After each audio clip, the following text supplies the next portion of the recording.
Hey y'all, I'm Jerica Richey and welcome to The Hearth. If you are new here, welcome. I'm glad to have you in the space. The Hearth is a communal space for seekers, deep feelers, and meaning makers of life. It's basically a space for those of us who are trying to understand life more deeply. We're asking life's biggest questions. We are exploring and discovering and rediscovering who we are as we journey through this thing called life.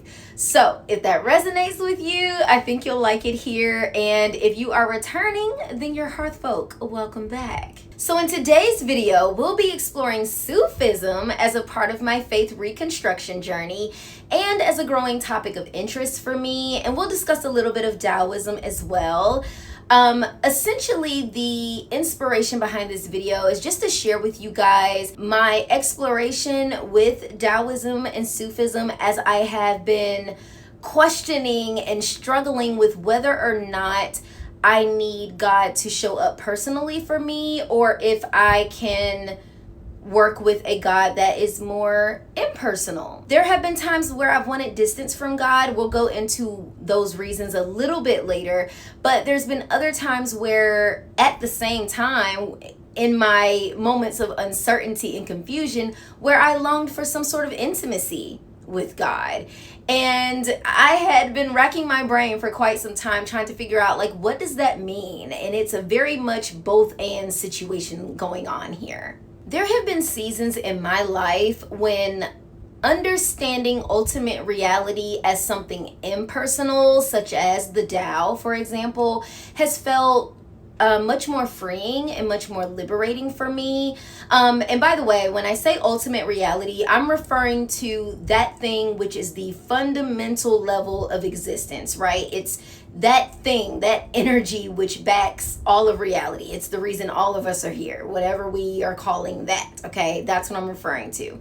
There's something relieving about not having to interpret every experience that I'm having as something that God personally caused, allowed, sent, withdrew, withheld, or is trying to teach me through, not having to constantly wonder what God wants from me, whether God is pleased with me, or what some sort of painful experience is supposed to mean about my relationship with God. But as mentioned, there are seasons when I've noticed that I've longed for closeness and intimacy with God. There's still a part of me that wants to feel like I can talk to God. A part of me that wants tenderness, nearness, relationship, love, something that feels a little closer, a little warmer than what an impersonal, cosmic, sort of universal or universe type God would be. Before we dive deeper into the depths of my personal thoughts and experiences, and I allow y'all to get all up in my business, I do want to be clear about a few things, okay? This video is not a formal teaching on Sufism or Taoism, okay? I'm not discussing this as a scholar, an expert, a theologian, none of that, okay? But I am discussing it as a seeker, as a student, and as someone who's trying to rebuild and redefine my faith and my spirituality in a way that works for me. So these are my vulnerable personal thoughts and experiences, nothing more, okay? Over the last several years, a big part of my spiritual journey has been deconstructing a lot of what I was taught about God, faith, spirituality, religion, my self-worth, morality, free will, all of that and then some. And for me, deconstruction wasn't or isn't just about questioning doctrines and dogmas. It's also been about questioning the image of God that I inherited from the version of Christianity that I grew up with, and asking whether that image was or is actually spiritually fulfilling and it's helping me heal, or whether it's keeping me trapped in fear, shame, hypervigilance, and performative ways of being and existing. But what kind of spirituality can I actually live with and embody and engage with on the day-to-day? I've been asking myself, what form of spirituality actually meets my spiritual, emotional, and psychological needs? You know, what kind of God image, if any, if I even need one, feels safe, feels approachable, non-threatening to my nervous system, and most authentic to me. You know, growing up with images of gods that look nothing like you, that's a whole nother video. Okay. What else have I asked? Language. If you watch my videos, you know language and etymology is a thing for me. So figuring out what kind of language that acknowledges suffering and pain, not to mention the added struggles of being a Black woman in North America, that yet a language that still leaves space for beauty and mystery and love and maybe even intimacy with the divine. So I've been asking myself questions about that. What does that language look like for me? While analyzing and sifting through my mind and these questions, I've narrowed my focus down to, does God have to be personal or impersonal for me?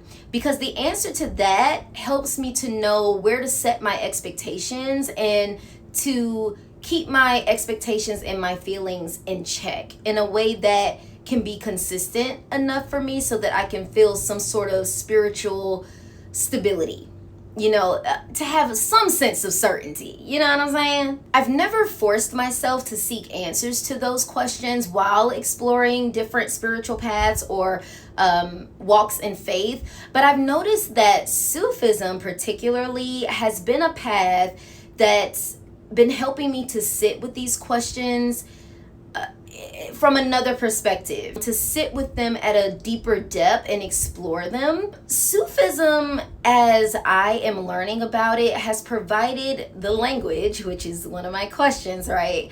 And validations for the parts of me that still desire some kind of personal, intimate relationship with God, even after religious trauma and the heartbreaking experiences that made that relationship complicated. So throughout this video, y'all, I'll probably introduce like a few Sufi terms and concepts here and there. I'll do my best to explain them as I currently understand them. So y'all hold some grace for me, okay? Extend some grace. I'm still learning. So I want to make sure that I hold this with a lot of humility. My reflections are not meant to speak for all of Sufism. I certainly could not do that, nor are they meant to represent all branches and forms of Christianity or church or people who are just deconstructing or reconstructing their faith, okay? I just want to share what I'm learning and what I'm noticing within myself and what has been helping me to think, feel, question, and reconnect with spirituality, my spirituality, in a way that feels authentic and meaningful to me. And that's the vibe over here at the Hearth. You know what I'm saying? So with that being said, let's go. Let's start with the elephant in the room question that sits underneath so much of my reconstruction journey. When I say God, what exactly am I even talking about or referring to? How am I defining that? Am I talking about a personal being, a God who knows me, sees me, loves me, cares about me, comforts me, understands me, a God who answers my prayers and can actually intervene in my life on my behalf? Or am I talking about something much more impersonal, something more like the concept of natura sophia, right? This idea of a wisdom or nature's wisdom or an intelligence that is embedded into nature itself. Maybe some sort of creative source that brought this world into existence, set things into motions through cycles and seasons and natural laws and self-regulating processes, and then rested on the seventh day, you know? Or, you know, is it something that I don't necessarily have to anthropomorphize, something that I don't have to imagine as thinking, reacting, choosing, or relating in the same way that a human being does. And this is where things get complicated for me, because I honestly feel like I can make a case for both. And I don't mean that like scientifically or intellectually per se. I just mean that I feel like I have experienced both versions. And like I said in the introduction, that's the tension. That's the wrestling that's happening here. Again, there have been moments in my life where God has felt deeply personal to me, intimate, relational, present, where I feel like I could point to an experience and say, that was God showing up in my life. But then there's been other moments when the divine has made much more sense to me as something more vast, more expansive, mysterious, impersonal, and just something that is woven into the nature of reality itself. In my studies, I was relieved to find that this tension between personal and impersonal, personal or impersonal understanding of ultimate reality was not unique to just me. It felt so validating to know that this sort of inquiry has been explored copious amounts of times through different walks of faith, different philosophies, and faith paths. Within Hindu philosophy, particularly the Vedanta philosophy, there is language for something that sounds similar to what I just described to you guys, as far as the personal versus impersonal. There's this concept of Brahman, which is basically the Hindu concept of ultimate reality. And just to clarify, Brahman and Brahma are not the same thing, okay? Brahma is a Hindu deity. Brahman refers to ultimate reality itself, as I defined for you guys earlier, okay? Now, within this conversation, Brahman can be spoken about in two different ways. There's the Nirguna Brahman. I hope I'm not butchering that. It's Brahman without qualities, ultimate reality that is attributeless, formless. It's this absolute that ultimately exists beyond our human categories and descriptions. And then there is Saguna Brahman, which is Brahman understood through attributes and qualities, where divine reality can be approached through things such as names, forms, devotion, relationship, and personal experience and presence. And I find that fascinating because within Hinduism's broad spiritual and philosophical traditions, there's been room to wrestle with both. If you've looked into Hinduism, there's a lot under there. But I like that they make space for both the divine beyond personality and the divine that you encounter personally. And of course, different Hindu traditions and schools of thought will discuss and understand and teach that relationship differently. But for my purposes here, what stuck with me was simply the realization that personal and impersonal ways of conceiving ultimate reality don't necessarily have to cancel each other out. As I touched on in the intro, there are moments when God truly feels personal to me, like the one who knows what I mean before I can even formulate the words, right? Sort of like when you're in prayer. The one who knows my grief, what's best for me, knows me by name, sends me signs and revelations and wonders just to get my attention to communicate with me, right? There's that. And then there are moments when God just feels really cold and distant. I feel unheard. I don't feel like God is speaking to me. God seems really stoic, And it's interesting because as I'm describing the latter, the impersonal, these are all my feelings at the end of the day, which are inherently personal by nature. So I'm going to put a pin in that, not for this video, but just something for me to contemplate. Anyway, exploring all of this was never solely theoretical or hypothetical for me. Exploring all of this actually contributed to the beginning stages of my reconstruction journey, because I think that anyone that has navigated or is navigating faith deconstruction, they can tell you that at least for a time, it includes consistently cycling through the 5 stages of grief, right? And the events that cracked me open and threw me into the alchemical phase of Negredo, the dark night of the soul, if you will, were devastating. They were heartbreaking. And I truly felt that God had betrayed me, that I had been betrayed and abandoned by God. And like the experience of being betrayed by a lover or like your marriage is ending. I was angry with God. I needed a little bit of space. I had absolutely no desire to be in relationship with God anymore. We're breaking up. Like, it's over.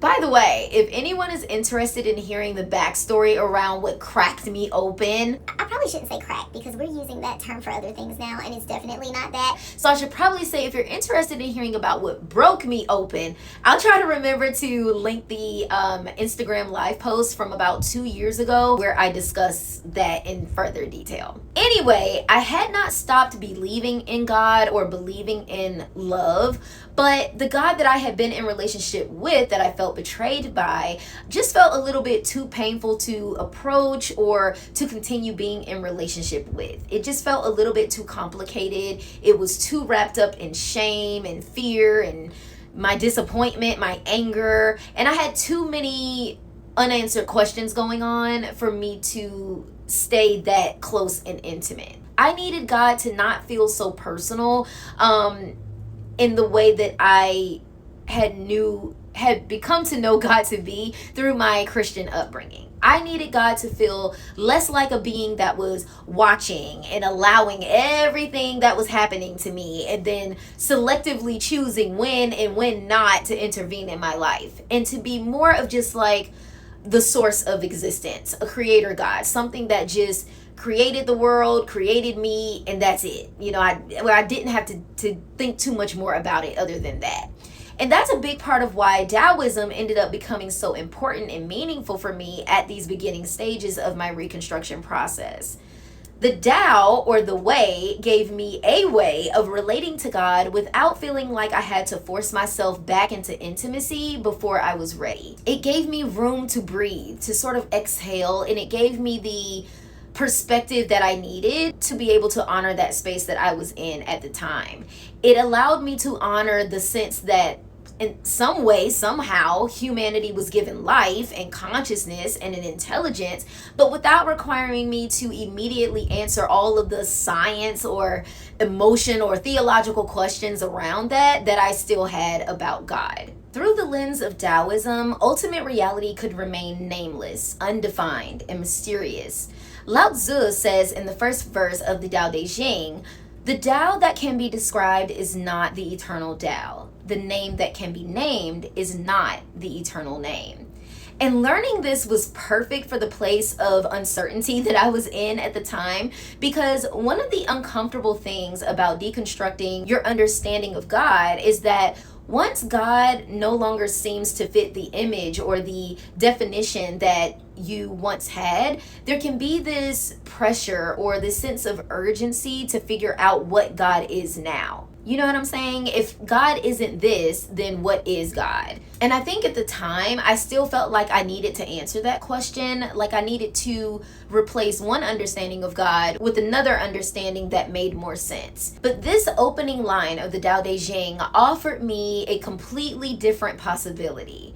What if I don't have to define God at all? If the Tao that can be described is not the eternal Tao, then maybe whatever ultimate reality is cannot be fully contained by any of the names, images, concepts, or definitions I give it anyway. And that was freeing for me because it meant that I didn't have to rush from one certainty into another. I didn't have to tear down one box just to immediately build a different one. God, or whatever ultimate is behind all of this, could remain unknown to me without necessarily becoming non-existent. And that was important for the stage that I was in. I could let the mystery be the mystery without the sense of urgency caused by the spiritual tension and discomfort of not having the answers. The chapter goes on to say, "The nameless is the beginning of heaven and earth. The name is the mother of all things. Freed from desire, you can see the hidden mystery. By having desire, you can only see what is visibly real. Yet mystery and reality emerge from the same source. The source is called darkness, the beginning of all understanding." This introduction to Taoism begins shedding light on some of the potential pitfalls of becoming too attached to our perception of how things should work, including how we believe the relationship we have with God should work. When we relate to God as deeply personal, there can also be a kind of emotional dependency that develops around that relationship. Our sense of safety, peace, or sense of security can become contingent upon having a particular subjective experience of God. Things like, do I feel God? Do I feel heard? Do I feel protected? Do I feel like God is responding to me when I reach out? And I'm not saying that intimacy or emotional dependence within a relationship with God is necessarily a bad thing. But just like with any relationship, there can come a point where our expectations of how that relationship should feel can become so fixed that when the experience changes, even in the slightest bit, when God feels quiet, distant, absent, or just different, we begin to spiral emotionally and mentally, spiritually, all the least. And this is where Taoism offered another way of looking at things, because the Taoists wouldn't believe that the Tao is ever absent. So maybe what has changed is the expectation of what presence is supposed to look or feel like. And the nuance in that distinction actually became really important for me, because from a Taoist perspective, we are still fundamentally and ontologically dependent upon the Tao, meaning our very existence arises within and depends upon this larger reality. But that's very different from being emotionally dependent upon experiencing that reality in a particular way. Sometimes that emotional clinginess, that insistence that divine presence must show up a certain way, feel a certain way, look a certain way in order for you to recognize it, can actually prevent you from noticing the form in which God or the divine is already present in the now. And if you're like me, you're probably asking, well, what good is it? How is the person edified if they're unable to recognize God in the ways that they recognize God? And we're going to touch on that, just not yet. For now, y'all, I do want to be extremely honest here in stressing that coming to this understanding that maybe it was less about just the one way I could recognize God and more about, because I was having certain expectations, I could not recognize God if God was to show up in any other way. Coming to that realization did not happen overnight. This was something that I contemplated on for years. This was like 4 or 5 years of sitting with this, moving in and out of different understandings, and then slowly finding the language that encapsulated my experience and my feelings most accurately. Over time, though, zooming out and being in that impersonal space actually helped me to build this bridge. It sort of gave me this it was like a liminal space of just like being held in a womb, you know, like waiting for this sort of rebirth experience to happen. That space gave me enough room and enough time to even begin considering God in a personal way again, let alone considering to be in intimate relationship with. Not in the same way, of course, that I had before through Christianity, but in a way that felt more spacious, more honest, more safe, okay? And less rooted in fear this time around. Like I said, it just sort of felt like I was shedding this old version of spirituality and something new was being birthed. This is where Sufi teaching started to take on a life of its own for me. Sufism speaks to the part of me that still longs for intimacy with God. It's the part of me that still wants to believe that God can know me, can love me, can see me, you know, can meet me without me having to perform or become spiritually acceptable, like clean enough first, you know. This is the part of me that says, you know, God, I miss you. I miss you. I miss what we had, you know, and I still struggle with that. Sort of like how an adult child would struggle or wrestle with going no contact with a parent that they used to have a strong bond with. You see what I mean? It's not a difficult decision, which is why it's always interesting to hear criticisms from the church and people that are addressing those that no longer identify with Christianity, because they have this weird and pompous assumption that those who have deconstructed just didn't try hard enough. Like we just decided, we just woke up one day and just didn't want to be in a relationship with God no more. And it just didn't work like that. Anyway, some days God felt like he or it was interested in me personally, and then other days God was the nameless order of things. And some days it was really hard for me to reconcile either one because fear was kind of there, you know? And I'm trying not to be too repetitive here, guys. I don't want to sound like a broken record repeating myself, but I do want to be thorough because it's really important for me to name this specifically, because this isn't some uncertainty for me in the shallow sense, right? It's not me being spiritually confused or unable to make up my mind or uniquely doltish, which is what I initially thought of myself. But I've come to the understanding that this tension has become part of my spiritual authenticity and honesty with myself. I've accepted this paradox, the tension, the wrestling, the struggling as a part of my journey. And I don't want to be ashamed of that, but it's important for me to define it specifically and to make sure I'm choosing the right vocabulary to explain it as accurately as possible. Trying to get it from here and here to you, to translate it to you. So I hope you're keeping up with this. But yeah, y'all, it's a real paradox created by my lived experience, suffering, my yearning and longing for God, religious conditioning, me being in awe of God, you know, my grief, and the fact that sometimes life can be beautiful and terrible and heartbreaking and miraculous all at the same time. This is partly why I've grown to appreciate Sufism so much, because from what I'm learning, this experience of spiritual bewilderment, as they might define it, is named, it's validated, it's acknowledged as legitimate. There is actually room for bewilderment, for the mystery, the not knowing, and the awareness and the acceptance of the limits of the human mind. And I needed that, y'all. I needed to know that for myself. I needed that validation. There's a saying attributed to Abu Bakr. He's the first caliph or the successor of the Prophet Muhammad. And it says that incapacity to attain comprehension is itself comprehension. And I love that quote because it gives this sophistication and dignity to not having all the answers. It reminds my Mercury and Aquarius brain that maybe the point is not always to solve God like you're solving an equation, Jerica. Maybe sometimes the deepest honesty is being able to say, I don't fully comprehend this. I can't even reconcile this. I can't fully explain this.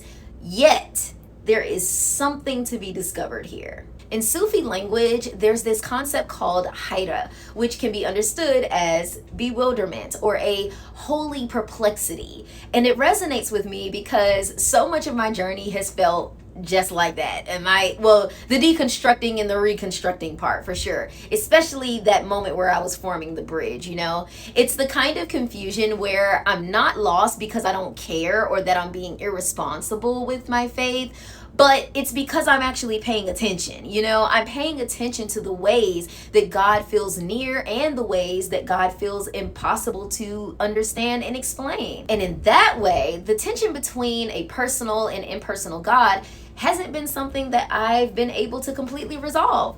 And I'm okay with that, you know, as mentioned earlier. But it is something that I'm learning how to hold these paradoxes simultaneously, because as with most things in life, two things can be true at once.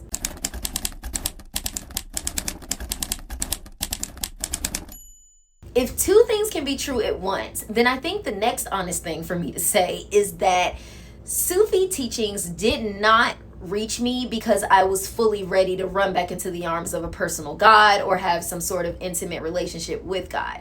Remember, Taoism is what formed that bridge, right? It's that Taoism is what even prompted me or set me up to where I could even begin considering a personal relationship with God. And the Sufi teachings reached me while I was still at that distance, okay? So from the outside looking in through a religious lens, my faith deconstruction and my distancing from God would have most likely been viewed as blasphemous, reprobate, rebellious, or being tempted by the devil or something like that, lukewarm or whatever, all the things, right? But that would be so far from the truth, as it is for many others that are deconstructing, not just for myself. But that distance that I created, that was protection, okay?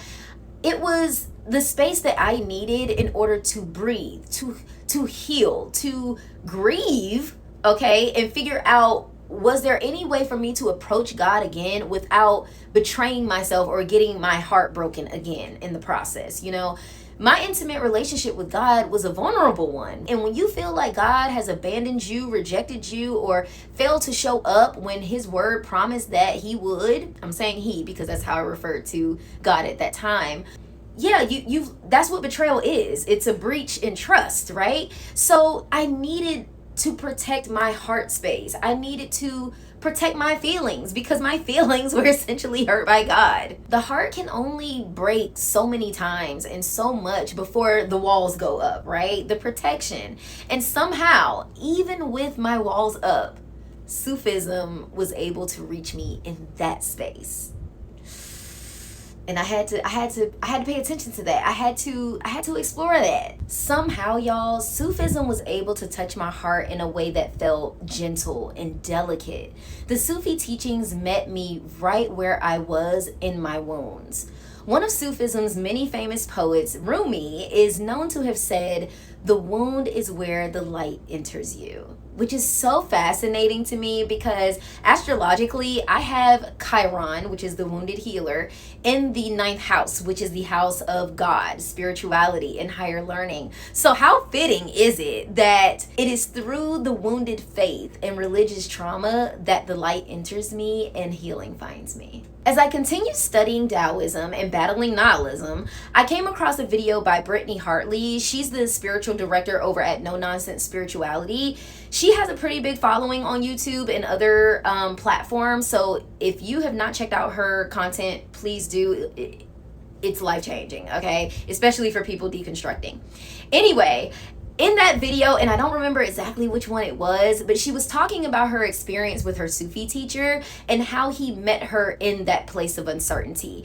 And it was really during a really dark time in her life when she was wrestling with some really tough questions about her faith. And I think this was while she was in theology school. And the way that she spoke about that experience really spoke to me because it wasn't just what she was saying, it was the way that she described being met in her questions, like the attitude, how she was treated by her teacher, and how her teacher had created this safe space for her to use the language for God that she felt was real to her and most comfortable to her. He allowed her to speak honestly without tempering or sugarcoating her speech or trying to correct her or convert her or make her change her mind. He just met her where she was, and that piqued my interest. In that video, she mentioned a book that her Sufi teacher taught from called Physicians of the Heart, and I ordered it after watching that video.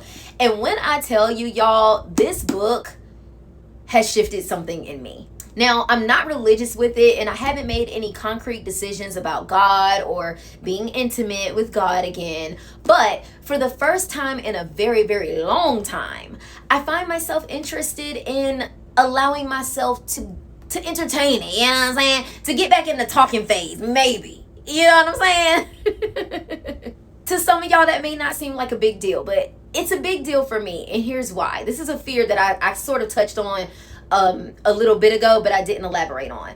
One of my fears, you guys, that I still wrestle with is that the minute I relate to God as personal, my brain is going to automatically want to attach expectations.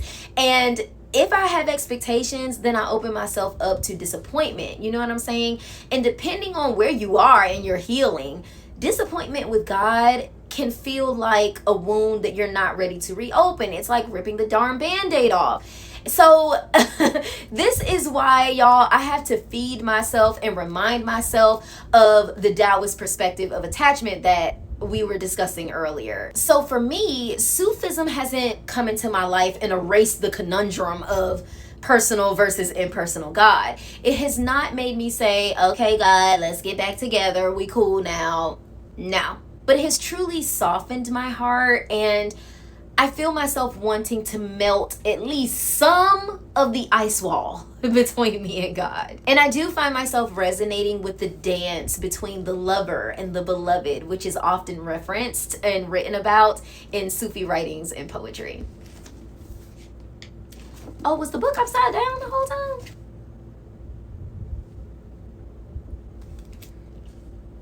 Not me not realizing that the book was upside down the whole time. I'm sorry, y'all.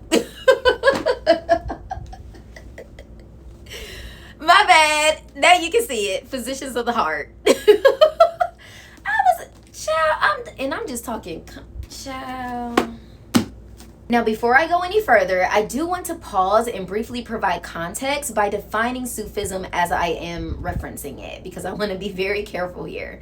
Sufism is traditionally rooted in Islam and is often understood as the inward, mystical, or heart-centered branch of Islam. For many traditional Sufis, Sufism is inseparable from Islam. It is not seen as something separate from the religion, but as the inner path of the religion. At the same time, there are also universalist Sufi lineages and teachers who welcome seekers from many different backgrounds and different faith paths and do not require conversion in order to study or participate.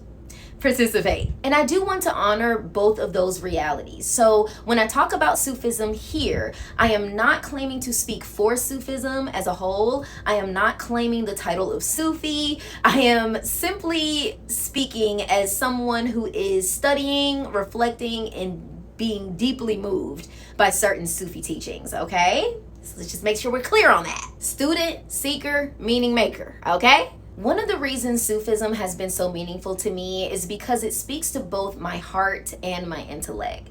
Adding a little bit more astrology here, y'all. I am a Pisces sun with a Libra moon, Libra rising, and I have Mercury in Aquarius, okay? The Pisces part of me needs the water things. I need to feel the feels. I need the intimacy, the reflections, the depth, the tenderness. But the Libra Aquarius part of me needs air things, the introspection, the balance, the analyzing, the philosophy, the processing, the okay, but what does this even mean type energy. You know what I'm saying? And the Sufi teachings have been scratching the itch for both of those parts of me. There's the heart-centeredness aspect of Sufism, such as love, longing, remembrance, surrender, intimacy, grief, beauty. It's almost romantic, you know, this desire to become one with God. But there's also like this metaphysical side, you know, the questions where they address being, just existing, non-existence, presence, the soul, the imaginal realm, the divine names, and the nature of reality itself. So it doesn't ask me to abandon my heart, but it doesn't ask me to abandon my mind. It allows me to feel deeply and think deeply. And that has been really important for me, because I cannot and I will not build a spirituality that requires me to silence or sacrifice either one. This is where the divine name started to become so powerful for me, because when I said earlier that Sufism reached me gently, I mean that it gave perspective and language for a God who could reach the places and wounds within me that were far too tender and raw to be handled harshly or forcefully. And the beautiful thing is, in the Sufi understanding of the names of God, there are divine names for those kinds of wounds specifically. And it's just beautiful.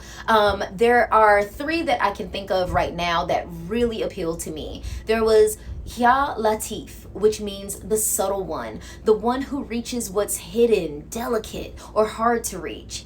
There is Ya Rauf, which means the tenderly compassionate one, the one whose mercy feels deeply gentle towards the wound.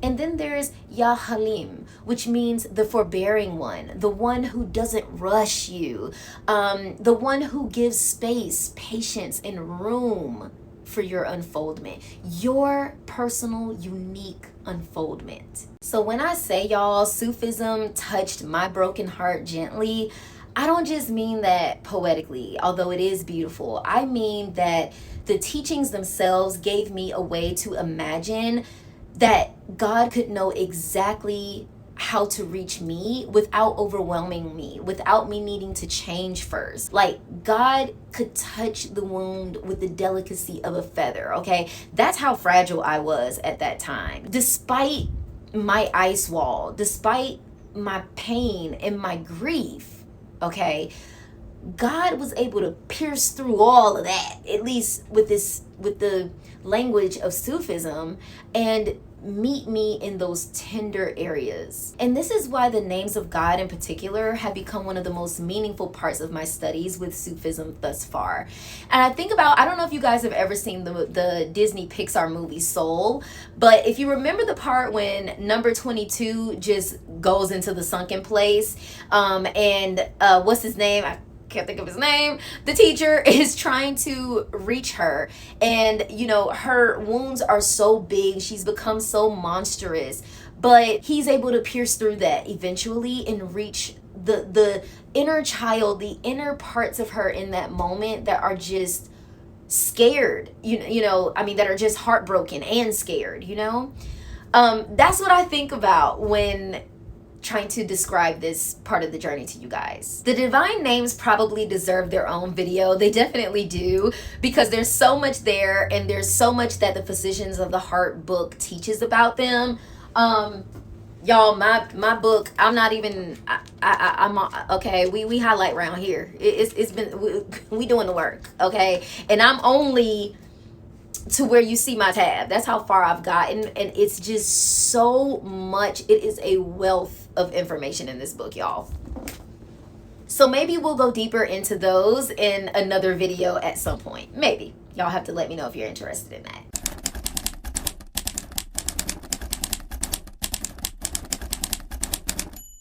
I'd like to discuss why Sufism felt so healing after spiritual and existential crisis, because it's a little deeper than just Sufism sharing beautiful language for God with me. And I'm sure some of you may be curious as to why Christianity was unable to reach me or speak to me in the same way, especially if you hold the belief that Christianity is more than capable of providing the same experience. From what I'm learning, Sufi teachings seem to approach the human condition completely different from the version of Christianity that I grew up with did. For me, the biggest contrast begins with how our shortcomings and humanity are understood, viewed, and spoken of. In the version of Christianity I grew up with, the starting point is that we, humanity, are born into sin. Before you have done anything in your life on your own accord as a separate individual from everybody else,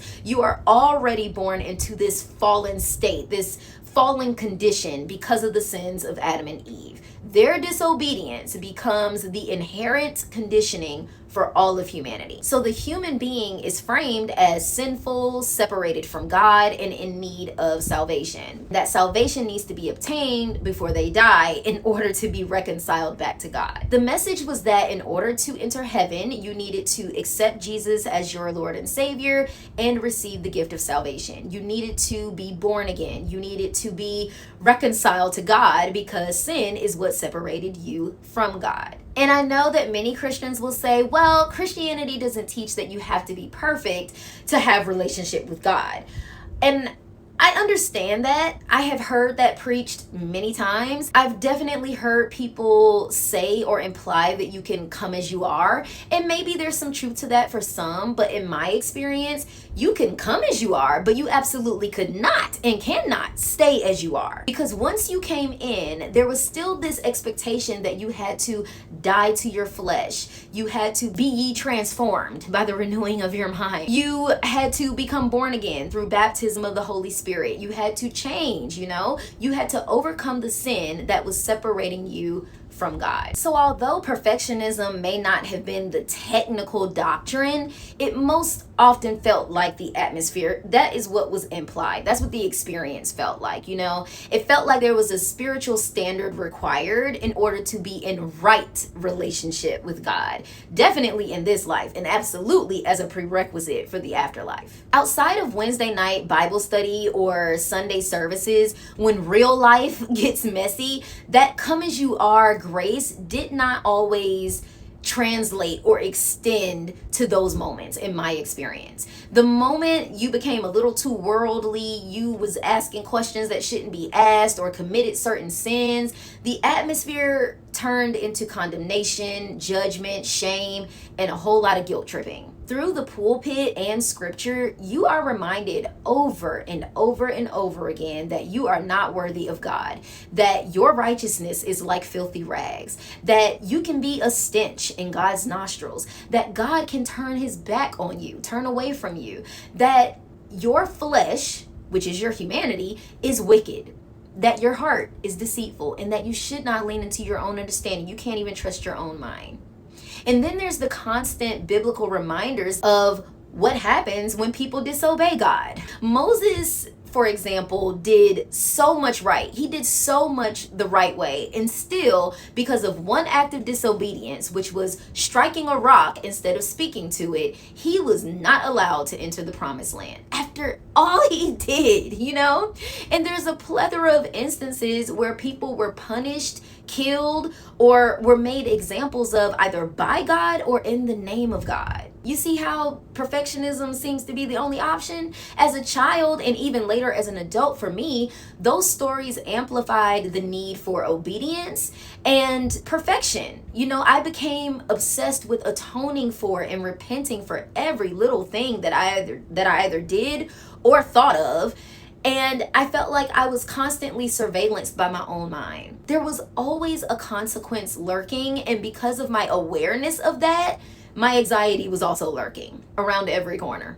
God loves you, but you better obey or there's hell to pay. I also remember being taught that even the thought of sin could be counted as sin. That's in the New Testament. Despite not actually acting upon the sin, you thought about it. So there's this pressure to monitor your behavior, but also your private thoughts, your desires, your emotions, your intentions, everything. You cannot escape this surveillance. That is what made it very hard for me to truly believe that I could be faulty, imperfect, wounded, confused, angry, human, and still be worthy of a genuine and loving relationship with a God that I was terrified of. I always felt like I was not acceptable to God while unrefined, while impure and vulgar. I felt like I had to at least get myself in a presentable enough condition before God could be accepting of me. You know, not maybe like a completely perfect condition, but better than the condition that I was actually in. Being performative. I do want to note that I do recognize that much of the pressure that I was feeling at the time could have been less about God's requirements in some ways and more so about the requirements of those speaking in God's name or on behalf of God, representing God. But the harmful effects of all of that still remained. But anyway, so when I say that Sufism has felt healing for me, this is the wound, the church hurt, and the religious trauma that I'm speaking from. Now, in what I'm learning through the Sufi teachings, the human struggle doesn't feel like it begins with this idea that there is something inherently wrong with humanity. The language I keep encountering seems to recognize that we are born oriented towards love, but that our wounds, our conditioning, our ego, and fears veil what we are. This slightly touches on the Islamic concept of fitra, or primordial nature, the idea that the human being is created with an innate orientation towards God and wholeness, but may be influenced by their upbringing, their experiences, and their environments that can mitigate that. I'm not saying that Sufism or Islam has no concept of sin, repentance, accountability, or moral responsibility. There's an origin story everywhere as it relates to that. I'm not saying that Christianity has sin and that Sufism doesn't.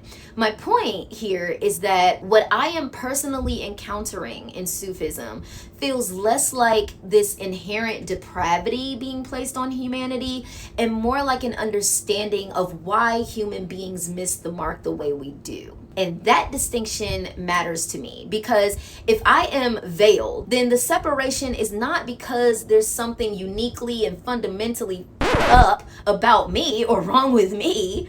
The separation is because wounds, fears, trauma, conditioning, ego, bad coping mechanisms.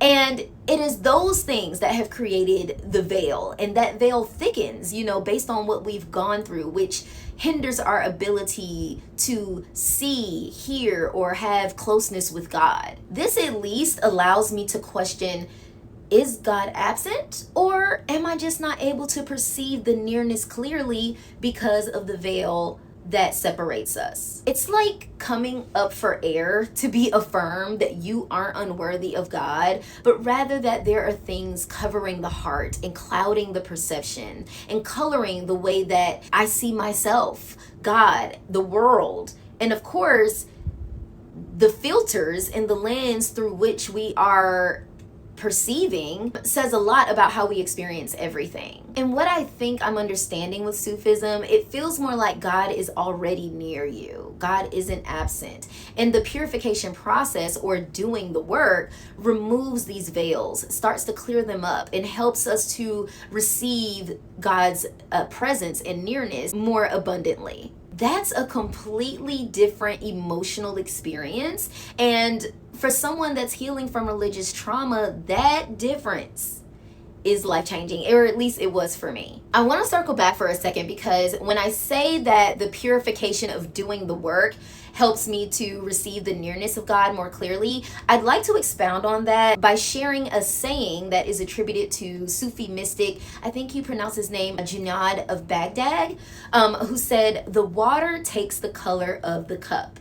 And the way I understand that right now is that what we receive, what's coming through us, is shaped by the vessel through which we receive it. So if my cup, my vessel is colored with fear and shame and trauma and church hurt and abandonment and all of the things that I have had to carry, then everything I encounter will be interpreted through those filters. Now, the process of fixing that, removing what veils the cup or the vessel, the purification, feels different to me in Sufism than the process of being born again in Christianity. I am reminded in the Sufi teachings that purification is not about becoming worthy of God. It's about clearing the vessel, clearing the perception, so that things can be perceived with clarity. Because if my perception is distorted, then I'm not just seeing God through that distortion, I'm seeing myself through that distortion, I'm seeing other people through that distortion, and I'm seeing life through that distortion. Constantly interpreting everything through the lens of what hurt me. And when we're operating from that place, from the place of our wounds,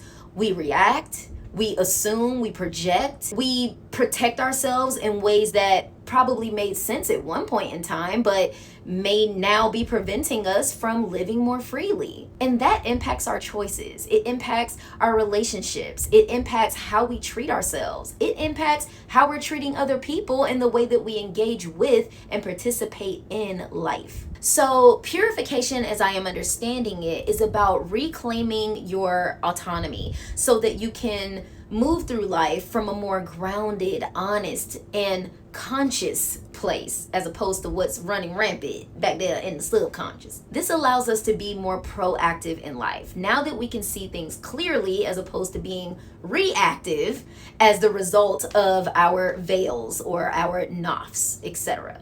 It's so interesting, y'all, because I work in optometry. So this whole perception metaphor, it just makes so much sense to me. I talk to people all day long about their vision, right? And one thing that comes to mind is cataracts. When someone has cataracts, their vision becomes cloudy. They're still technically looking at the same world that everybody else is looking at, but they're not seeing it as clearly because the lens through which they are looking, their eyes, it's become clouded. The person is not bad because they have cataracts. They are not morally wrong because their vision is blurry. They just can't see clearly because something is obstructing the lens. And so then once the cataracts are broken up and removed, then the clarity can return. So I just had to throw that in there because I thought that that was kind of cool and it really resonated with me considering what I do. Okay, but let's back up for a moment too, because I threw out a Sufi term and did not explain it, and that was the nafs. As I currently understand it, nafs can be understood as like the lower self. It's like the egoic self, the reactive self, the part of us that was shaped by fear. It's pride, it's the shame, the bad coping mechanisms that we referred to earlier. It's impulse, you know? Through the lens of Christianity, this might be referred to as the flesh. I want to stress though that working with the nafs doesn't mean hating the self in the process, okay? You don't have to feel guilt or shame about where you are or the type of work or the amount of work that you need to do on yourself. We're not hating the self. We're not looking at ourselves with disgust, okay? What the nafs can mean and working with the nafs can mean is recognizing the parts of yourself that are wounded, that are conditioned with beliefs that no longer resonate with you, the parts of you that's being reactive, afraid, defensive, the unrefined parts, as opposed to just believing that you're unworthy and just full of sin, you know, despite context from your background. And that's the difference here, right? I'll admit that using the language of purification can sometimes be a little triggering, especially for those that have been raised in purity culture. And if that's you, if that's the case for you, then there's another beautiful way that I recommend looking at this, and that would be as a process of refinement, okay? What we're understanding here is that you are not inherently flawed in that born in sin sort of way. Rather, you were born with a disposition that orients towards love and towards God. But the things that happen to us affect us. They change us. They shape us. And sometimes not in the best ways. And it is those things that need refinement so that you can essentially get back to being the original self. If you've watched my Who Are You? The Alice in Wonderland video that I have on the channel, you're probably familiar with the story of the Golden Buddha that I talked about in that video. If you've not watched it, definitely go and watch it, because this part of this video is what I'm talking about and that part of that video, okay? And this video is already getting long enough. It's too much for me to explain right here. Just go watch it. I'll link it somewhere in the cards or in the description at the end of the video somewhere, okay? Because I do often refer to my experience as a Christian and compare it to my experiences in other faiths, I do feel it right to acknowledge that as much as this realization regarding perception has come into sharper focus for me through Sufism, it is not the first time that I have encountered this sort of aha moment. Referring back to the Who Are You? Alice in Wonderland video again, if you've watched that, then you've heard me talk about how there was a part of my journey, an 8-month period, where I was exhausted from all of the wandering and being a spiritual nomad, trying to figure out what type of spirituality works for me. And I just yearned to return to some sort of spiritual stability. You know, I wanted something that was just easier to handle. And I had grown extremely tired of searching for God and looking for answers to all of my tough questions and all of that. I was fatigued, okay? So during that time, I revisited Christianity by attending a progressive, inclusive church. And during that time, I approached scripture through a more progressive lens.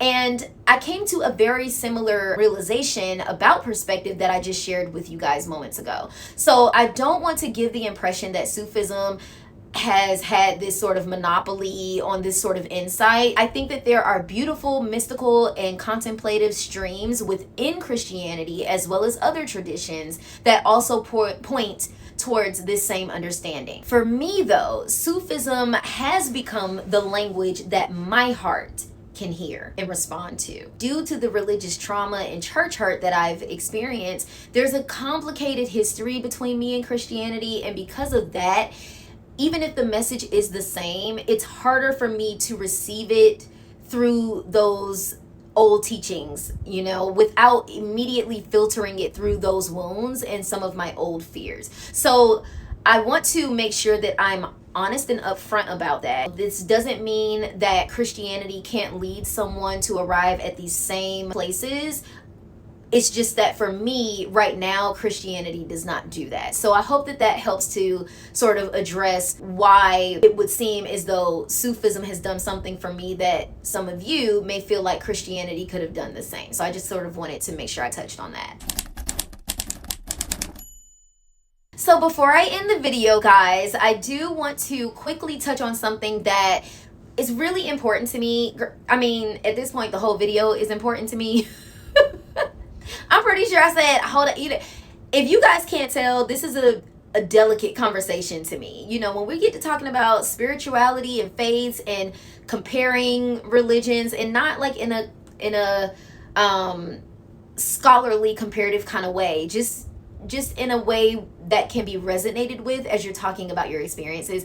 I just try to be super careful, y'all. So please forgive me, and you know, to my future self who's gonna edit this, girl, just edit out if I'm getting too repetitive, you know, but I'm just trying to get it out there, y'all. I'm trying to get it out there. But whenever I'm learning from a tradition that I did not grow up with and therefore I'm not fluent in, I try my best to approach it and discuss it with as much respect and humility as I possibly can. I think there's a real difference between being genuinely moved by a faith path or a teaching and then just extracting the pieces that we feel that are good to us or that make us feel good without honoring where they came from. And that's why I wanted to make sure that you guys knew that Sufism is a branch of Islam, okay? And there are some teachers that will say that they cannot be separated, but I feel confident and comfortable to speak on it the way I have in this video because there are also more universal Sufi lineages